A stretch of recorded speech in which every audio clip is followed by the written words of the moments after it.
It's a pretty winey sauce. The brininess of the red wine is actually what gives the Amatriciana like it's high acid, which I think is why I love it so much and why I think it helps to like crave it as a pasta dish. Amatriciana just means the sauce of Amatrice, which is a town in the mountains outside of Rome.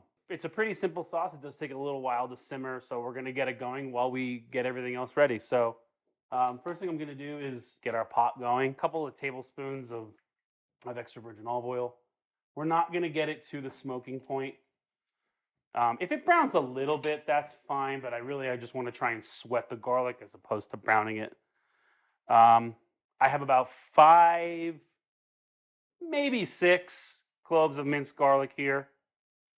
Give that just a second to heat up. We don't want to add any vegetables to not hot olive oil because it'll just taste like fat and failure if we don't. So yes, once it goes down, I hear that sizzle. I'm good to go. Did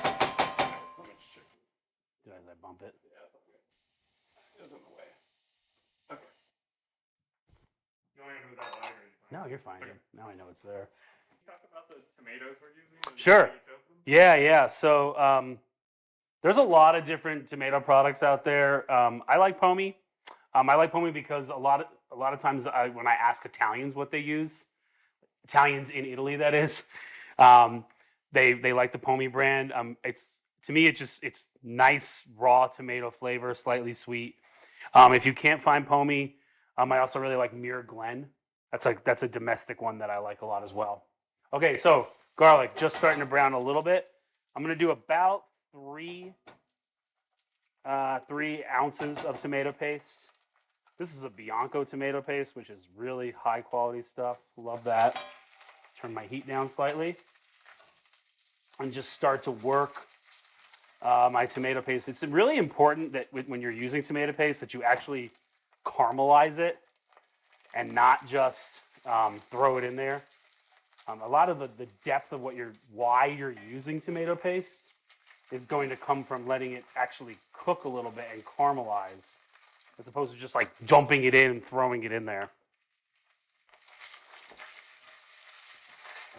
I'll just try and break it up a little bit.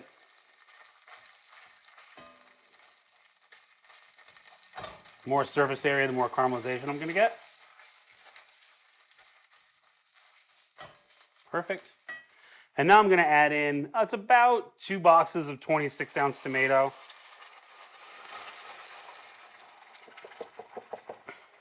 Pomi brand.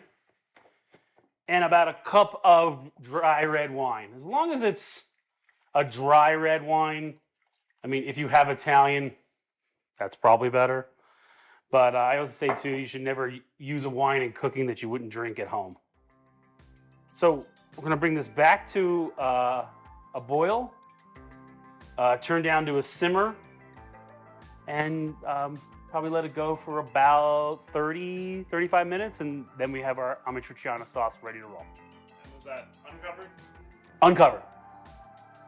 I'm adding just a little bit more.